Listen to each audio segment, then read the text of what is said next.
Honorable Gajendra Kumar Ponnambalam, you have 8 minutes. I thank you, Honorable Deputy Speaker. I would like to take this opportunity on congratulating you and members of the government for having won an unprecedented mandate. I think it is fully well deserved. I would also like to remind members of this House that I think it is the NPP party in the last parliament and our party that refused to speak to the President Ranil Wickremesinghe's government because we believed that he did not have a mandate. So when we consider the words of President Anurakumara Dissanayake with regards to democracy or the lack of it in the past, and his references to that term whilst he made his policy statement, I would like to remind him that our party was one that stood consistently along with the NPP in refusing to engage with a government that we believed was a rogue government that did not have a mandate. I would like to particularly welcome Honourable Deputy Speaker the President's following comments. He says on page 1 of his speech, it's the English speech that I'm reading from, I also acknowledge that there are communities that did not trust us but instead placed their faith in other political movements. The essence of democracy lies in the coexistence of diverse political ideologies and groups.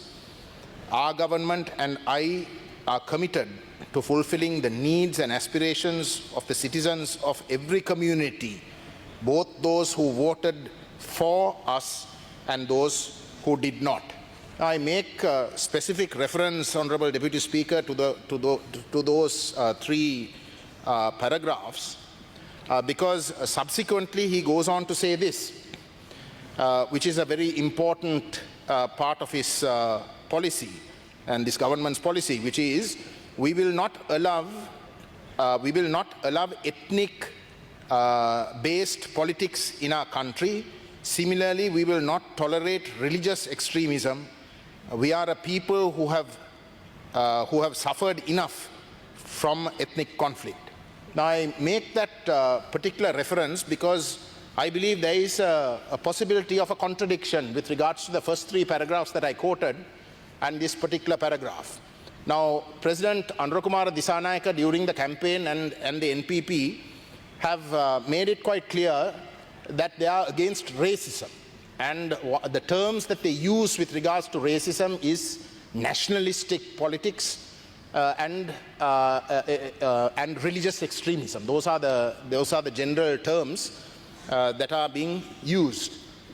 Now, I would like to remind the President and the government that our party, the All Ceylon Tamil Congress, which I represent in Parliament, and the Tamil National People's Front, the All Ceylon Tamil Congress, which is the oldest Tamil political party in Sri Lanka, believed in a Sri Lankan identity. We were a party that believed in working with the governments of the day. We joined governments. Our leader, G.G. Ponnambalam, became a cabinet minister. And we believed in fully cooperating. As long as the Tamil identity was protected, we felt that a Sri Lankan all-encompassing identity is what is best for Sri Lanka. But unfortunately, if you look at the 76-year history of this country, that Sri Lankan identity has been just a facade for what is essentially a Sinhala Buddhist, almost a racist identity. To simply say that we are all Sri Lankan in a country where Sinhala Buddhism, Sinhala Buddhist nationalism has become the mainstay of politics to the exclusion of all other identities, to the exclusion of all I say it very particularly because in the previous government also, in the previous parliaments also, this notion of racism was spoken. Mahinda Rajapaksa spoke of racism. it is Gotabaya Rajapaksa spoke of racism and that we shouldn't accept it. But their version of racism was when the Tamil people, after 75 years of distinct racism against the Tamil people, where we have been disenfranchised, where our lands have been grabbed, where the ethnic composition of the Northeast has been systematically tampered with, where colonization took place. Even today, just before this government coming into power, colonization schemes were taking place in the east. If I am to mention a few, in Batiklo, if you take Batiklo, Mailatham and Madhavane, areas where there is a distinct colonization project that was going on, in Vavuniya, in the north of Vavuniya. So, you know, to talk in terms of racism when the Tamils have brought up the issues that we have faced for over 75 years, in being deliberately targeted in areas that we have historically habited, where our ethnic composition has been systematically changed, altered by the state policies, and when we rebel against those policies of the state, there is a potential for this last paragraph that His Excellency mentions to be also coined by this government as racism. So I would like clarifications, because you see, after 75 years of systematic anti-Tamilness in the Northeast, which is our areas of historical habitation, when we talk of our discrimination and the racism that has been meted out against us, to simply say that we must not talk about Tamil, Sinhalese, we must talk of Sri Lankan, is to simply erase that history of discrimination, of racism that has been meted out for 75 years against the Tamil people. It is a systematic racism. For example, Honorable Deputy Speaker, in the Human Rights Council, in the UN, Prince Zaid, who was the Human Rights High Commissioner, made it a point. He said that Sri Lanka cannot have an internal inquiry, an entirely internal inquiry for accountability, because of the ethnic conflict, because of the history of the ethnic conflict for over 35 years, that the institution of government have been so corrupted that they cannot deliver justice, particularly in an ethnic conflict sense. So these are important realities that we must address if we are to ever genuinely create security for all ethnicities, security for the Tamil people in particular who believe that they have been... Honourable Member, you have 1 more minute. Who they believe have been discriminated against, and without doing that, to simply say that we must only talk in terms of a Sri Lankan identity is going to make matters worse. I would also, since I have such little time, mention one more thing. I think the whole of today we spoke in terms of the Prevention of Terrorism Act.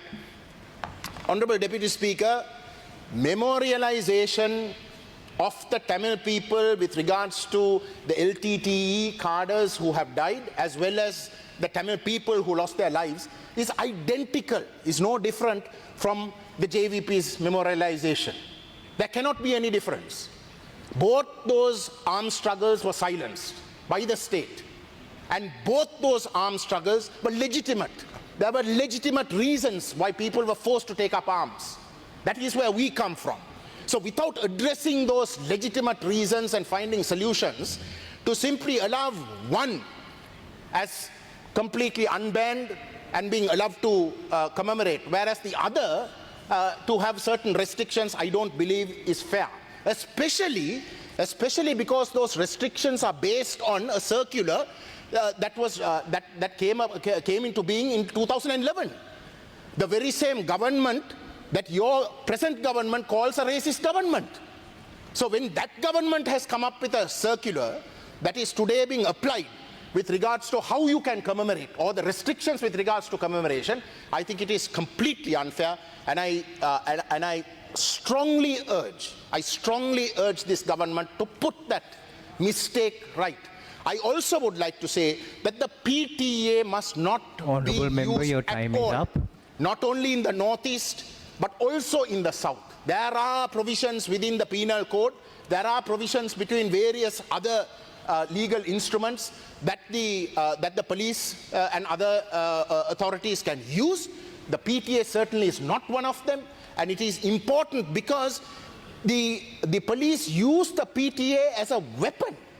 They use it to prevent bail.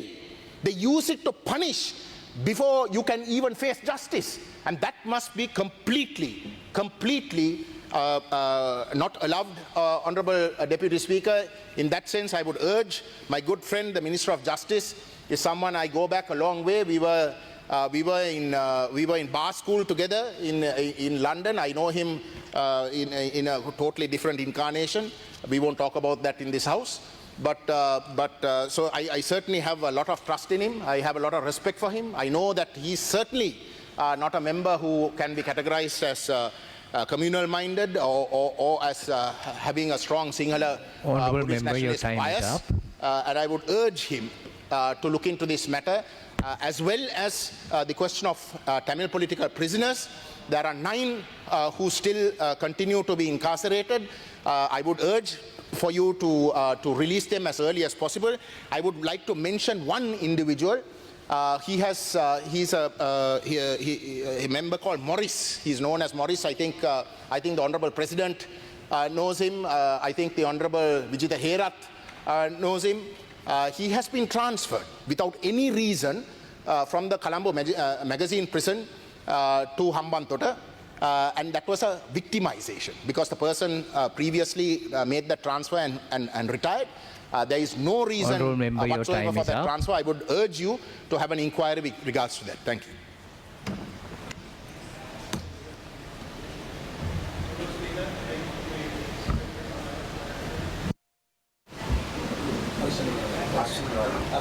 Harshan Nanekar is. Sorry. Honourable Rajan Ponnambalam MP, your concerns will all be addressed, and what you have listed was 70 years of past history, and we have taken over now. It's been less than a month.